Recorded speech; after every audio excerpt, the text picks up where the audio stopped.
Good morning बेटा। ठीक है, आज बेटा हम पढ़ेंगे क्वांटम मैकेनिकल मॉडल के बारे में। उससे पहले मैं कुछ डिस्कस कर रही हूँ तुम्हारे साथ, ध्यान से देखना जो हम पीछे पढ़ चुके। बेटा तुमने पढ़ा था, एक मिनट बेटा, तुमने पढ़ा था Bohr model of atom, yes और नो? तो बोहर मॉडल में क्या कहा गया? बोहर मॉडल में ये कहा गया कि जो हमारा इलेक्ट्रॉन है वो ये क्या है? न्यूक्लियस। तो बोहर मॉडल में कहा गया कि electron will revolve around the nucleus in a fixed circular path, है ना?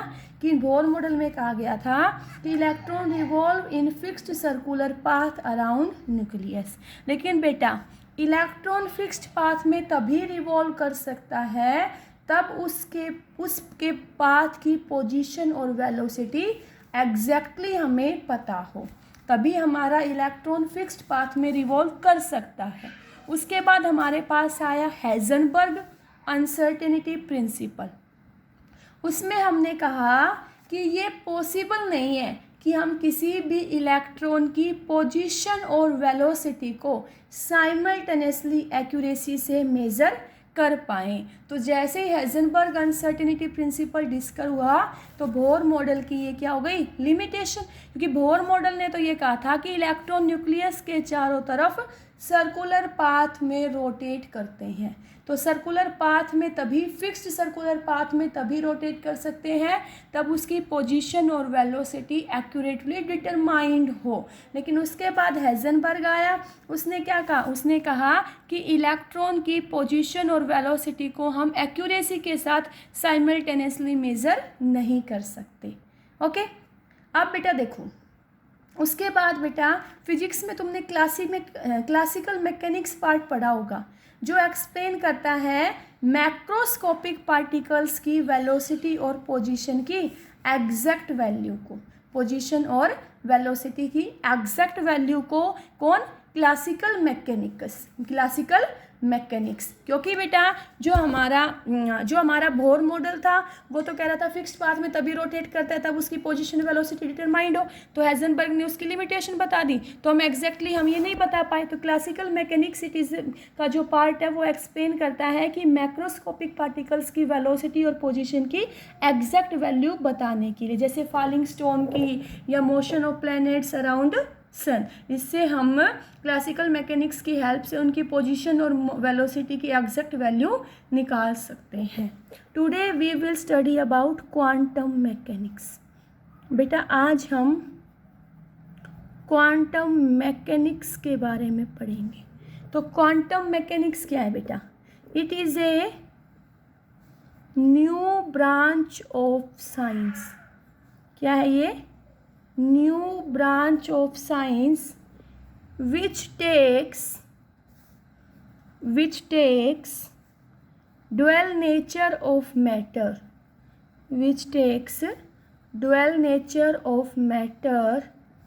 into consideration.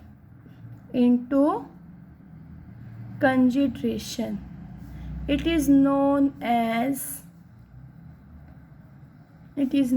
as quantum mechanics.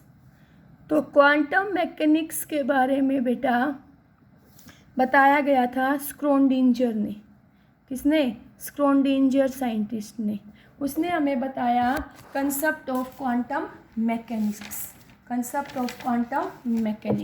तो उसको हम बोलते हैं Schrödinger wave equation.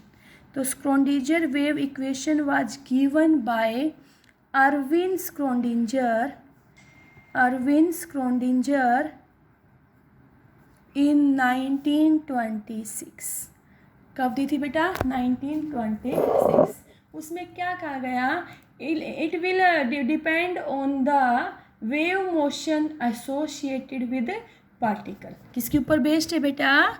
Schrödinger wave equation is based on the wave motion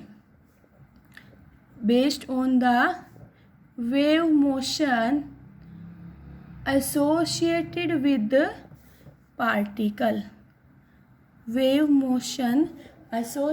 with particle. According to it, According to it, electron have both wave and particle nature. Electron के पास wave और particle nature दोनों होते हैं, ठीक है। तो wave nature को, electron के वेव नेचर को 3 डायमेंशन में एक्सप्लेन करने के लिए उन्होंने हेल्प ली थी स्क्रोडिंजर वेव इक्वेशन की। क्या? For the wave motion of electron, in 3 dimension, for the wave motion of electron in 3 dimension space around the nucleus, Schrödinger gave a equation which is known as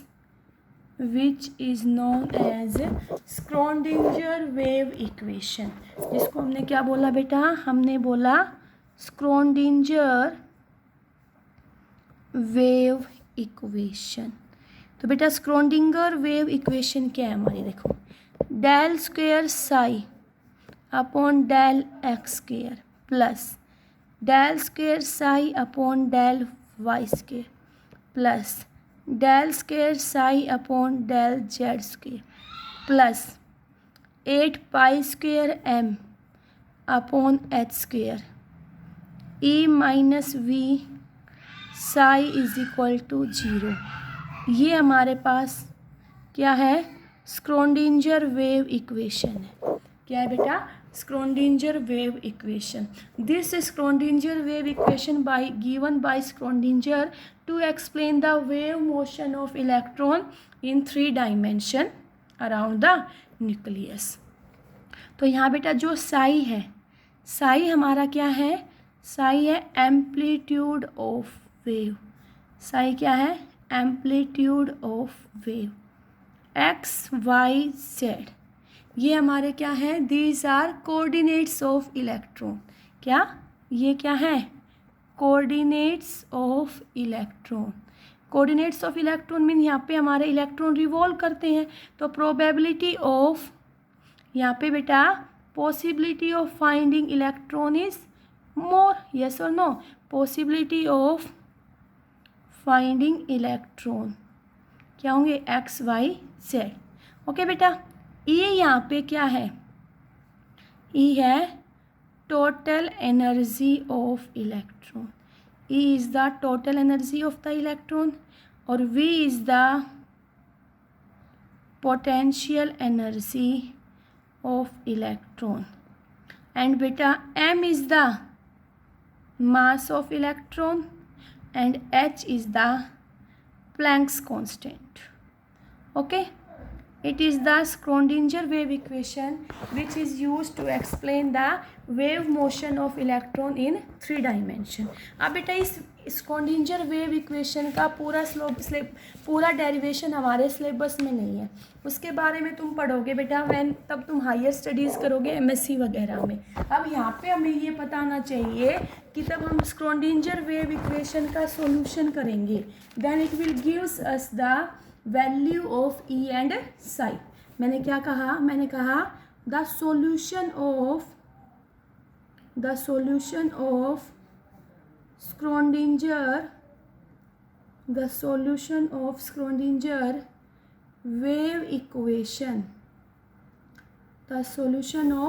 Schrödinger wave equation, for an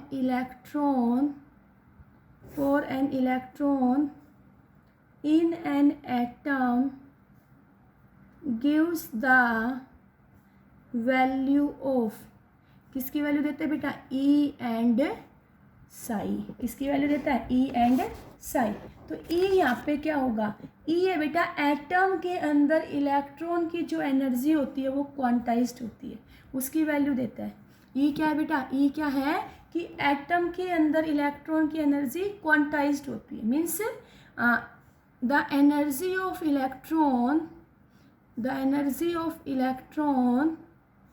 in an atom is quantized. quantized means बेटा fixed होती है, और ये बात हमें कहाँ से पता चलती है? when we do the solution of Schrödinger wave equation. Okay बेटा, साई क्या है? साई है बेटा, साई किसके बारे में बताता है?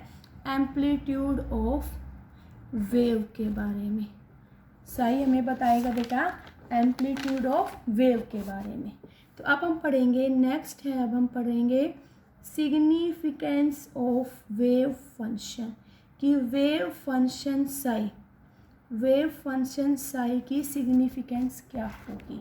तो बेटा देखो, ये हमारा कोई वेव जा रही है, तो साई की वैल्यू यहाँ पे हमें इस एम्पलीट्यूड के बारे में बताती है। साई की वैल्यू किसके बारे में बताती है? एम्पलीट्यूड के बारे में। तो हम क्या कहेंगे? The value of Sai, the value of Sai gives information about, gives information about amplitude of wave। किसके बारे में बताती है? amplitude of wave। but in real life there will be no physical significance of psi। और क्या बेटा? it have no physical significance, it will have no physical significance. Okay, लेकिन बेटा तब हम साई का स्क्वायर कर देते हैं, साई का स्क्वायर कर देते हैं। तो साई का स्क्वायर हमें क्या रिप्रेजेंट करता है? साई का स्क्वायर रिप्रेजेंट करता है प्रोबेबिलिटी डेंसिटी के बारे में। तो साई स्क्वायर रिप्रेजेंट करता है इंटेंसिटी ऑफ वेव के बारे में। तो हम कहेंगे साई स्क्वायर रिप्रेजेंट्स इंटेंसिटी। देखो बेटा, Sai square represent intensity of electron wave, electron wave. ठीक है बेटा, एंड साई स्क्वायर क्या बता रहा है बेटा? It tells us the probability of finding the electron at that point. ठीक है, मैंने क्या कहा? साई स्क्वायर क्या बता रहा है बेटा?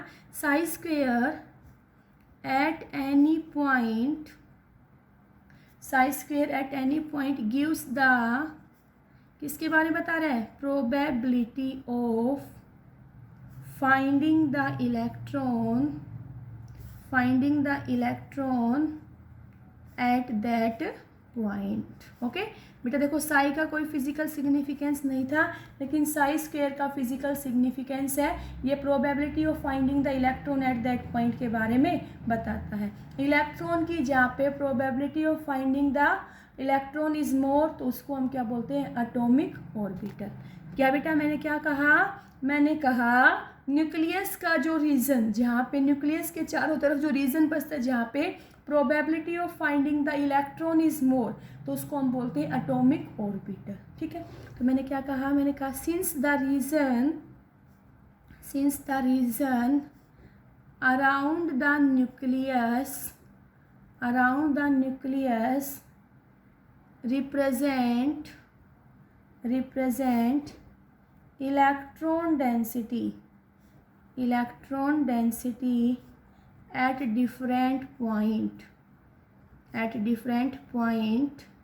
is called atomic orbital। ठीक है बेटा, जहाँ पे इलेक्ट्रॉन डेंसिटी ज़्यादा होगी उसको हम क्या बोल रहे हैं? Atomic orbital. बेटा we are not 100% sure that electron is present at that region, but it will tells us only about the probability. Okay, तो यहाँ बेटा कई बार पेपर में क्वेश्चन आता है what is the what represent Sai and Sai square. तो तुम क्या लिखोगे? साई की तो कोई फिजिकल सिग्निफिकेंस नहीं है, वो एम्पलीट्यूड ऑफ वेव के बारे में बताता है, but Sai square represent intensity of electron wave, and Sai square at any point gives the probability of finding the electron at that point. और न्यूक्लियस के चारों तरफ जहाँ पे probability of finding the electron different point पे होगी उसको हम क्या बोलते हैं? Atomic orbital. ठीक है, तो ये हमने किसमें पढ़ा? स्क्रोडिंजर वेव इक्वेशन में। अब हम पढ़ेंगे बेटा important features of Schrodinger wave equation. ठीक है, now we will discuss about important features of Schrodinger important features of Schrodinger wave equation.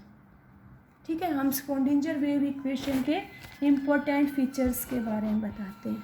तो फर्स्ट देखो बेटा, स्क्रोडिंजर वेव इक्वेशन का तब हम सॉल्यूशन करते हैं तो वहाँ से हमें इलेक्ट्रॉन की एनर्जी का पता चलता है। यस और नो, इलेक्ट्रॉन की एनर्जी का पता चलता है। तो बेटा एटम के अंदर जो इलेक्ट्रॉन होंगे उनकी एनर्जी क्या होती है? फिक्स्ड होती है। मीन्स क्या होती है? क्वांटाइज्ड होती है। तो हम क्या कहेंगे? Electron present in an atom, electron present in an atom have quantized value of energy। Quantized value होती है मीन्स फिक्स्ड वैल्यू होती है। और बेटा उस इलेक्ट्रॉन की वो क्वांटाइज्ड वैल्यू ऑफ एनर्जी हम किससे निकालते हैं? With the help of solution of Schrodinger wave equation. तो हम क्या कहेंगे? The quantised value of energy, the quantised value of energy are obtained by solution of Schrödinger। किससे निकालेंगे बेटा? by solution of Schrödinger wave equation। ठीक है बेटा। तीसरा पॉइंट क्या बताया मैंने कि जो हमारा साई आता है वो क्या बताता है? एम्पलीट्यूड ऑफ वेव के बारे में, and it have no physical significance. तो मैंने क्या कहा? Third point, the wave function psi, the wave function psi has no physical significance, has no physical significance, है ना। ये किसके बारे में बताता है बेटा? It tells about amplitude of wave। ये हमें amplitude of wave के बारे में बताता है। फिर हम साई का स्क्वायर करते हैं बेटा। It represents the intensity of electron wave eight that point. Yes और नो? तो साई स्क्वायर क्या रिप्रेजेंट कर रहा है? It represents intensity of electron wave, represents intensity of electron wave eight that point. Okay, तो साई स्क्वायर किसके बारे में बताता है बेटा? Probability of finding the electron at that point. तो साई स्क्वायर क्या बेटा? It gives the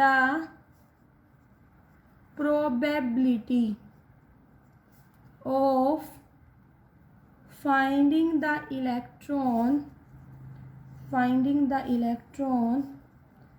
eight that point. ठीक है। और space around the nucleus where probability of finding the electron is more, तो उसको हम क्या बोलते हैं? Atomic orbital.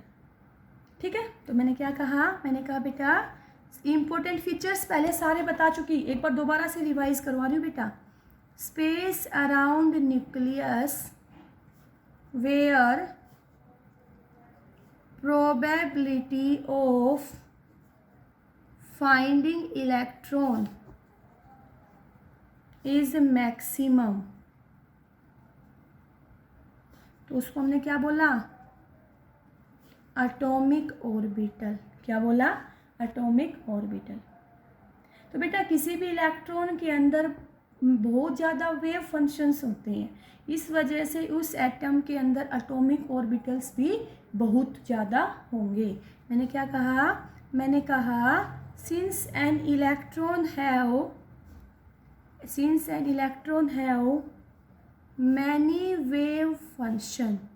many wave function, therefore there are many atomic orbitals in an atom। ठीक है। जो वेव फंक्शन होती है ना बेटा साई, वो उस इलेक्ट्रॉन की कंप्लीट इंफॉर्मेशन के बारे में बताती है। क्या मैंने कहा? The orbital wave function psi, gives complete information about an electron in an atom. ठीक है, तो क्वांटम मैकेनिक्स हमारी हेल्प करती है इलेक्ट्रॉन की पोजीशन को फाइंड आउट करने के लिए कि न्यूक्लियस के चारों तरफ इलेक्ट्रॉन कहाँ होंगे, उन इलेक्ट्रॉन्स की एनर्जी कितनी होगी। ठीक है, और वो बेटा यही बताया मैंने कि जो हम सॉल्यूशन करेंगे स्क्रोडिंजर वेव इक्वेशन का, वो हमें किसके बारे में बताता है, एनर्जी और साई के बारे में। ठीक है, तो लास्ट पॉइंट देखो, the orbital wave function psi, the orbital wave function psi gives complete information about an electron in an atom. The wave function psi gives the complete information about an electron in atom. तो हमें ये पता चल गया जो quantum mechanics है वो हमारी हेल्प करती है इलेक्ट्रॉन की पोजीशन के बारे में डिटेक्ट करने के लिए और इलेक्ट्रॉन की एनर्जी के बारे में पता करने के लिए। ओके, तो ये बेटा हमारा स्क्रोडिंजर वेव इक्वेशन कंप्लीट हुआ। कल बेटा हम पढ़ेंगे, कल हमारा टॉपिक होगा feeling of electron in different orbitals. Okay, कल बेटा हम पढ़ेंगे feeling of electron in different orbitals के बारे में। आज हमने पढ़ा स्क्रोडिंजर वेव इक्वेशन के बारे में, जो हमें किसके बारे में बताता है, जो सॉल्यूशन होगा वो स्क्रोडिंजर वेव इक्वेशन का वो हमें बताएगा जो एनर्जी होती है इलेक्ट्रॉन की वो क्वांटाइज्ड होती है। दूसरा साई के बारे में, साई रिप्रेजेंट करता है एम्पलीट्यूड ऑफ वेव, तो साई का कोई फिजिकल सिग्निफिकेंस नहीं है, लेकिन तब हम साई का स्क्वायर कर देते हैं, it represent the probability density. किसके बारे में बताता है वो, probability density means it gives the probability of finding the electron at that point, और space around the nucleus where probability of finding the electron is maximum, उसको हमने क्या बोला, एटॉमिक ऑर्बिटल। जो ऑर्बिटल्स होते हैं वेव फंक्शन साई, वो हमें कंप्लीट इंफॉर्मेशन देते हैं about an electron in an atom. बेटा कल हम पढ़ेंगे feeling of electron in different orbitals. Thank you बेटा।